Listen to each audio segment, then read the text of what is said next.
ಪಾಕ್ ವಿರುದ್ಧ ಇಂದೇ ಮಹತ್ವದ ನಿರ್ಧಾರವಾಗುತ್ತಾ ಪ್ರಶ್ನೆ. ಪಾಕ್ಗೆ ಕಿವಿ ಹಿಂಡುವ ಕೆಲಸವನ್ನ ಮೋದಿ ಸರ್ಕಾರ ಮಾಡುತ್ತಾ ಮಾಡಲೇಬೇಕು.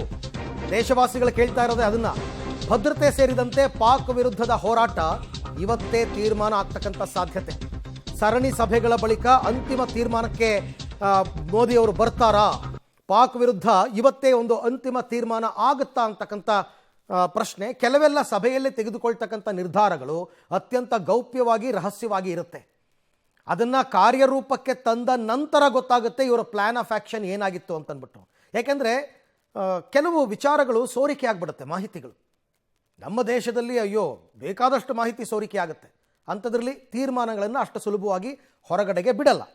ಈ ಬಗ್ಗೆ ಕೂಡ ಮತ್ತಷ್ಟು ಮಾಹಿತಿ ನನ್ನ ಕೊಲೀಗ್ ಶಬೀರ್ ಅವರಿಂದ ಪಡ್ಕೊಳ್ಳೋಣ. ಶಬೀರ್, ಈಗಾಗಲೇ ಭದ್ರತಾ ವ್ಯವಹಾರಗಳ ಸಂಪುಟ ಸಮಿತಿ ಸಭೆ, ರಾಜಕೀಯ ವ್ಯವಹಾರಗಳ ಸಂಪುಟ ಸಮಿತಿ ಸಭೆ, ಆರ್ಥಿಕ ವ್ಯವಹಾರಗಳು, ಆಮೇಲೆ ಕೇಂದ್ರ ಸಚಿವ ಸಂಪುಟ ಸಭೆ, ಇಷ್ಟು ಕೂಡ ಇರತಕ್ಕಂಥದ್ದು ಒಂದು ಮುಕ್ತಾಯ ಆಗಿದೆ.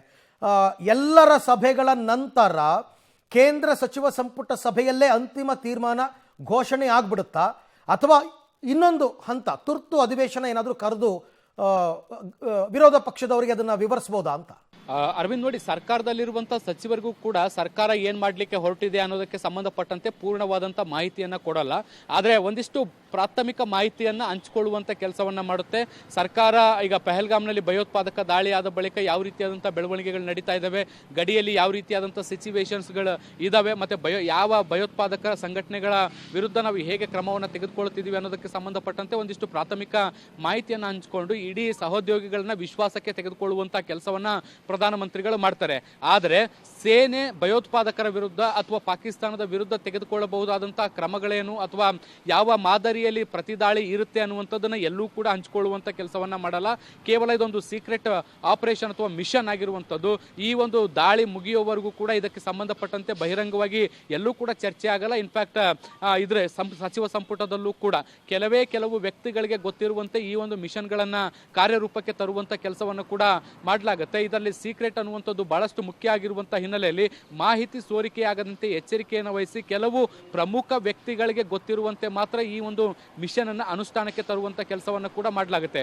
ಇವತ್ತಿನ ಸಭೆಯಲ್ಲಿ ಏನೇ ಚರ್ಚೆಗಳಾದರೂ ಕೂಡ ಹೊರಗಡೆ ಪ್ರಪಂಚಕ್ಕೆ ಏನು ಕೆಲವು ಪ್ರಾಥಮಿಕ ಸಂದೇಶಗಳು ಹೋಗಬೇಕು ಆ ಸಂದೇಶಗಳನ್ನು ಮಾತ್ರ ರವಾನಿಸುವಂತ ಕೆಲಸಗಳು ಮಾಡಲಾಗುತ್ತೆ.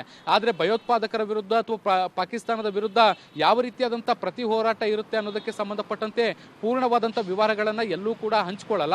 ಈ ನಿಟ್ಟಿನಲ್ಲಿ ವಿರೋಧ ಪಕ್ಷಗಳನ್ನ ಕೂಡ ಮತ್ತೊಂದು ವಿಶೇಷ ಸಂಸತ್ ಅಧಿವೇಶನ ಕರೆದು ಅವರ ವಿಶ್ವಾಸವನ್ನು ಗಳಿಸುವಂತ ಸಾಧ್ಯತೆಗಳನ್ನು ಕೂಡ ನಿರೀಕ್ಷೆ ಮಾಡಬಹುದು. ಆ ನಿಟ್ಟಿನಲ್ಲೂ ಕೂಡ ಈಗ ರಾಜಕೀಯ ವ್ಯವಹಾರಗಳ ಸಚಿವ ಸಂಪುಟ ಸಭೆ ನಡೀತಾ ಇದೆ. ಇದರಲ್ಲೂ ಕೂಡ ಈ ಒಂದು ವಿಚಾರ ಚರ್ಚೆಗೆ ಬಂದಿರುವಂತದ್ದು.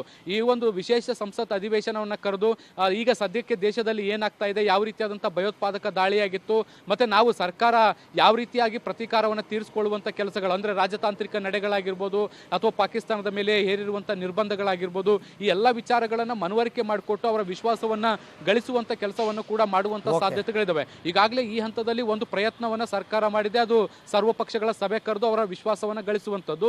ಈಗ ಮತ್ತೊಂದು ಸಂಸತ್ ಅಧಿವೇಶನ ಕರೆಯುವ ಮೂಲಕ ಕೇವಲ ವಿರೋಧ ಪಕ್ಷಗಳು ಮಾತ್ರ ಅಲ್ಲ, ಅದನ್ನ ಸಂಸತ್ ಅಧಿವೇಶನ ನೋಡುವಂತ ದೇಶದ ಜನರಿಗೂ ಕೂಡ ಈ ಮೂಲಕ ಒಂದು ಮೆಸೇಜ್ ಅನ್ನ ಪಾಸ್ ಮಾಡುವಂತ ಸಾಧ್ಯತೆಗಳು ಕೂಡ ಸರ್ಕಾರದ ಕಡೆಯಿಂದ ಆಗಬಹುದು.